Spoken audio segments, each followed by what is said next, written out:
I filmed a YouTube video, and I'm just like so excited because I have so much to tell you.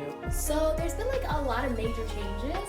So I'm gonna go through it in some categories throughout the video. So first, body changes, then hair changes, and then we're having lifestyle changes. So let me give you the teases. But first, let's get into the body change.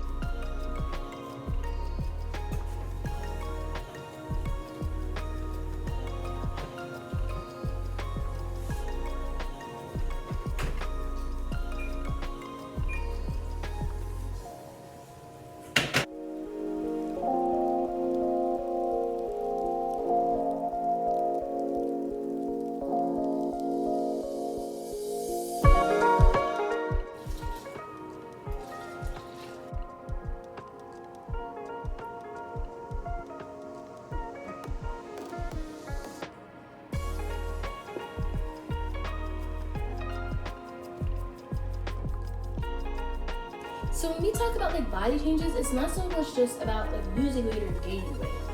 It's about like accepting the fact that I sometimes crave an Impossible Whopper. Sometimes I need to eat until I'm full, regardless of if I'm just eating Brussels sprouts and potato wedges. Like, I feel like I just had this attitude about it, you know, going into my 3 years of being pescatarian, where I just wasn't always taking care of my desires, and I was just taking care of my needs. Like, it's okay to cut out the processed foods and all of that because of your dietary needs and what's good for your body. But sometimes, like, in terms of just happiness, it's okay to incorporate some of the things that are just simple desires, simple cravings, you know what I mean?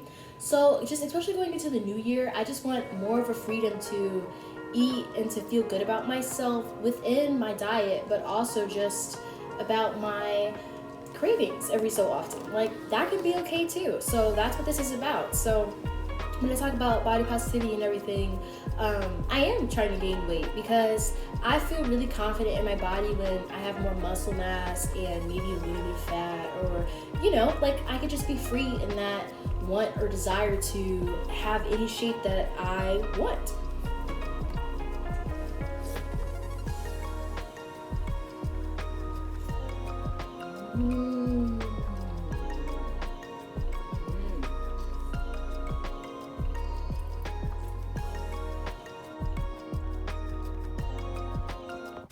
Okay, so for this salad, you're gonna need lettuce,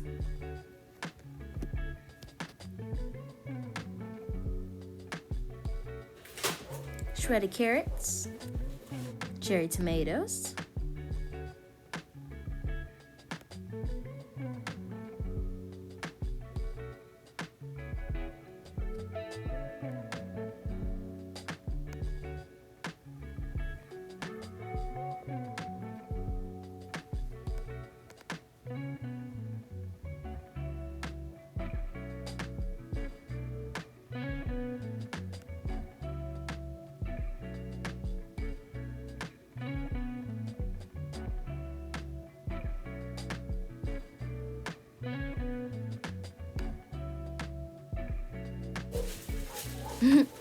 and of course, celery.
Okay guys, so we're gonna use this white wine vinegar and honey to make a beautiful vinaigrette that is completely vegan to my knowledge.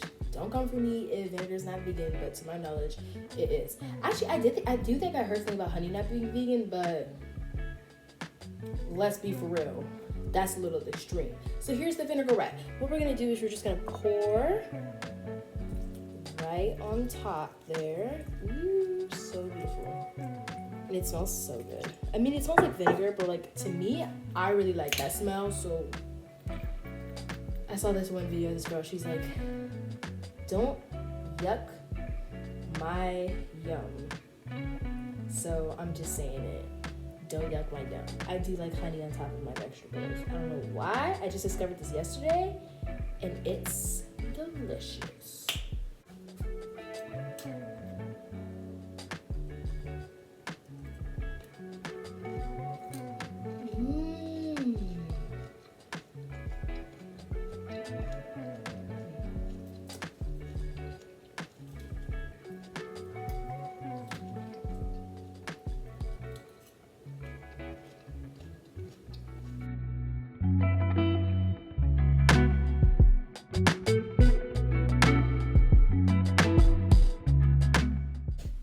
I'm sleepy. Are you sleepy? I'm sleepy.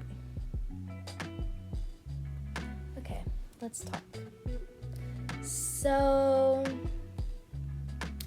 I have a confession to make. I'm not a fan of natural hair maintenance. And I feel like since pretty much I've been in 6th grade, and 5th grade, and even really probably before then, I've been like a really repetitive, protective style wearer, if you will. So I wear protective styles like pretty much 365 days of the year. That's pretty exhausting. And I don't think people really understand how exhausting it is to just always have to have either a hair appointment or a day schedule to wash your hair, take it down, manage homework, do the chores, after school activities, all of it, and to balance it all, you know, if you have a job, if you don't, and to just like literally mark off 24 hours of your day, possibly even 48 or 72, just for your hair. Buying new products, buying new hair, and then you can't find the same stuff, and you gotta go to another hair store, and then it's expensive, the maintenance of it. And after all this time, if there's anything that I've learned, it's that I don't want to do that anymore.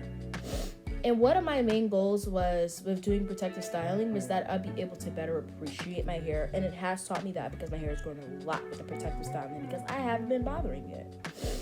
But something that I think I really need to emphasize now is that I don't want to feel the obligation anymore, just like with my body and gaining weight and eating what it is I want when I want.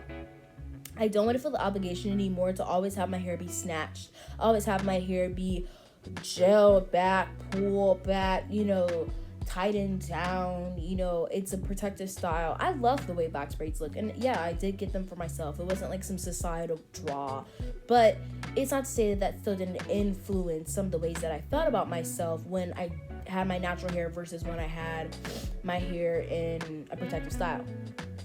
And if there's anything that I want to manifest in my life going into the new year in terms of spirituality and my journey with myself, it is self-love for who I am and honestly who I present myself to be outside of superficial appearances. So that goes into my body and the weight of my body and the way the fat falls on my body, but that goes into also just the way my hair looks.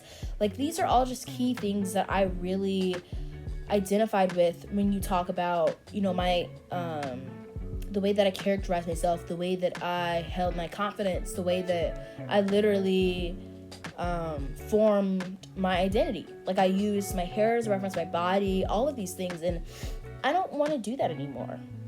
I want to be free of the obligations to have to do that, to have to care about that to the extent in which I did or in the way that I did, right? Because by gaining weight, it doesn't mean I'm not eating healthy anymore. It means that I'm allowing myself to gain the muscle mass and the fat along with that needed so that I can have the body that I honestly really want. Also, it means that with my hair, by, this is the surprise reveal, by locking it, I release myself of the obligation to constantly have it be styled, constantly have it look perfect, constantly have it in some fixed state. I could just allow myself the ability to kind of feel uncomfortable with the new reality of wearing my natural hair out all of the time.